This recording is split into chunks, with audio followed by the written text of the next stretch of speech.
Hello everyone, welcome to my online target study channel. तो friends, आज हम इस वीडियो में डीएलएड संयुक्त प्रवेश परीक्षा सत्र 2022 से 24 के बारे में चर्चा करने वाले हैं। इस प्रवेश परीक्षा के लिए क्या क्या क्राइटेरियाज होनी चाहिए, एज लिमिट क्या होगी और योग्यता क्या होनी चाहिए और सब्जेक्ट वाइज प्रश्नों की संख्या क्या होगी, सभी पर चर्चा करेंगे। तो वीडियो पे अंत तक बने रहिएगा। चलिए स्टार्ट करते हैं।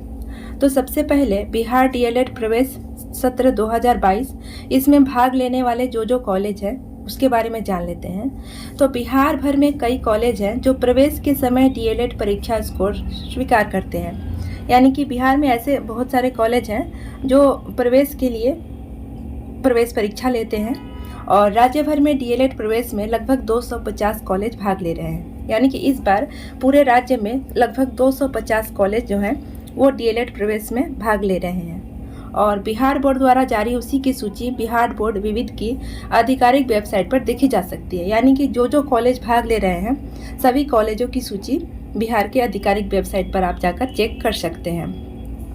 और पात्रता मानदंड क्या होना चाहिए उसके बारे में जानते हैं। तो पात्रता मानदंड को पूरा करने के लिए एक आवेदन करने वाले उम्मीदवार को सुनिश्चित किया गया है कि किसी भी मान्यता प्राप्त बोर्ड या संस्थान से अपनी वरिष्ठ माध्यमिक परीक्षा उत्तीर्ण करने की आवश्यकता है। यानी कि किसी भी मान्यता प्राप्त बोर्ड से उन्हें मैट्रिक पास करना होगा और उम्मीदवारों को अपनी अंतिम परीक्षा में न्यूनतम 50% अंक प्राप्त करने की आवश्यकता होती है। यानी कि इस डीएलएड सत्र में उम्मीदवारों को कम से कम 50% अंक के साथ इंटर पास होना चाहिए। और अनुसूचित जाति अनुसूचित जनजाति कोटि के से संबंधित उम्मीदवारों के लिए कम से कम 45% अंकों की आवश्यकता होगी। और आवेदन करने के लिए उम्मीदवारों की न्यूनतम आयु 17 वर्ष होनी चाहिए। यानी कि आवेदन करने के लिए उम्मीदवार जो होंगे उनकी कम से कम आयु 17 वर्ष होनी चाहिए और उम्मीदवार को भारत का नागरिक होना चाहिए। यानी कि जो भी उम्मीदवार आवेदन करेंगे उन्हें भारत का नागरिक होना चाहिए और बिहार का स्थायी नागरिक होना चाहिए। यानी कि बिहार का स्थायी निवासी होना चाहिए और उम्मीदवार का अधिवास बिहार में होना चाहिए। यानी कि उम्मीदवार का घर भी बिहार में होना चाहिए। और बिहार डीएलएड प्रवेश प्रक्रिया क्या क्या है जान लेते हैं। तो डीएलएड कार्य में प्रवेश विशुद्ध रूप से योग्यता आधारित होगी। यानी कि योग्यता के आधार पर इसमें प्रवेश मिलेगा और सभी उपस्थित उम्मीदवारों द्वारा प्राप्त अंकों के आधार पर संबंधित आधिकारिक निकाय द्वारा मेरिट सूची तैयार की जाएगी।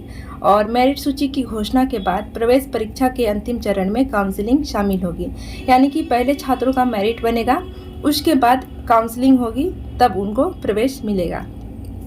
और आगे है बिहार डीएलएड प्रवेश आवेदन शुल्क क्या होंगे जान लेते हैं। तो परीक्षा के लिए आवेदन पत्र SCERT द्वारा अपने ऑनलाइन पोर्टल के माध्यम से जारी किया जाना है और इसके लिए आवेदन शुल्क सामान्य वर्ग के लिए 960 रुपये।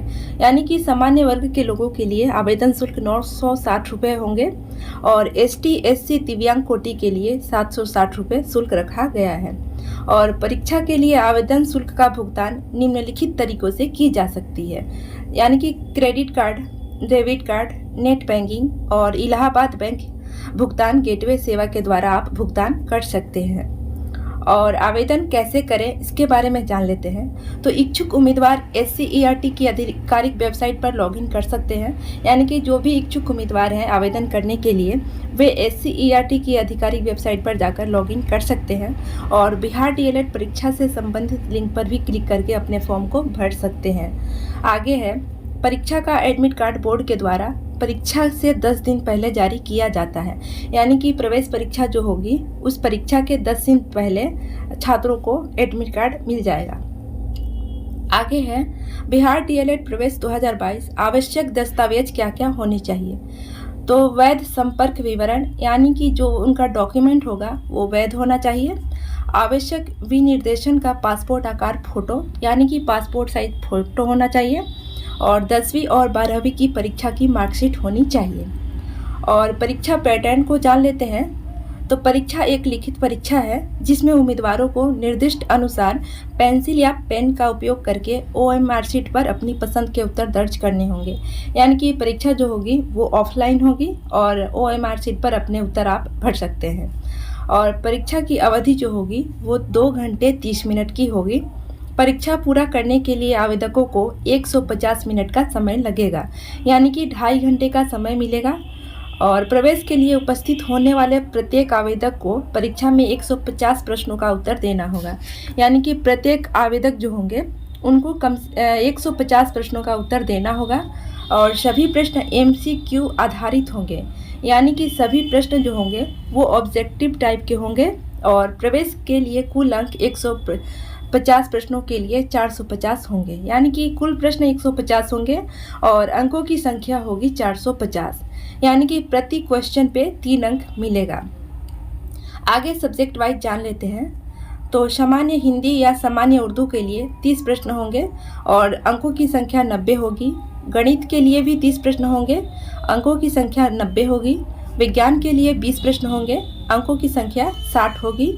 और सामाजिक अध्ययन के लिए 20 प्रश्न होंगे तथा अंकों की संख्या 60 होगी। सामान्य अंग्रेजी के लिए 25 प्रश्न होंगे, अंकों की संख्या 75 होगी। तार्किक और विश्लेषणात्मक तर्क यानी कि रीजनिंग के प्रश्न 25 होंगे, अंकों की संख्या 75 होगी। तो कुल मिलाकर 150 प्रश्न होंगे और 450 अंक होंगे। तो अंकन योजना को जान लेते हैं। तो एक प्रश्न का प्रत्येक सही उत्तर उम्मीदवार को 3 अंक अर्जित करेगा, यानी कि प्रत्येक एक सही प्रश्न पे आपको 3 अंक मिलेंगे और गलत उत्तर के परिणाम स्वरूप एक नकारात्मक अंक को काट लिया जाएगा, यानी कि एक गलत उत्तर अगर होगा तो 1 अंक कट लिया जाएगा। और उम्मीदवार को कक्षा 10वीं की मार्कशीट और प्रमाण पत्र संलग्न करना होगा, यानी कि जो भी उम्मीदवार आवेदन करेंगे उनको 10वीं की मार्कशीट और प्रमाण पत्र जमा कराना होगा। और आवेदकों को 12वीं की मार्कशीट और प्रमाण पत्र संलग्न करना होगा, यानी कि 12वीं की मार्कशीट और प्रमाण पत्र की ज़रूरत पड़ेगी। और उम्मीदवार को पासपोर्ट साइज फ़ोटो संलग्न करना होगा, यानी कि उनको पासपोर्ट साइज फ़ोटो देना होगा। और सरकार के द्वारा जारी दस्तावेज यानी कि Aadhaar card, PAN card, voter ID आदि संलग्न करना होगा, यानी कि इन सभी दस्तावेज में से कोई एक रहेगा तो उससे हो जाएगा। आवेदन पत्र के साथ जाति प्रमाण पत्र संलग्न करना होगा, यानी कि आवेदन पत्र के साथ जाति प्रमाण पत्र भी जमा करना होगा। तो फ्रेंड्स, जानकारी आपको कैसी लगी हमें कमेंट करके ज़रूर बताएं। तो साथ में चैनल को सब्सक्राइब कर लें और वीडियो को लाइक ज़रूर करें और बेल आइकन की नोटिफिकेशन घंटी को ऑन कर दें, जिससे आपको आने वाले नए वीडियोस की नोटिफिकेशन टाइम टू टाइम मिलती रहे। तो आज के लिए इतना ही, नेक्स्ट वीडियो में फिर से मिलेंगे, तब तक के लिए गुड बाय।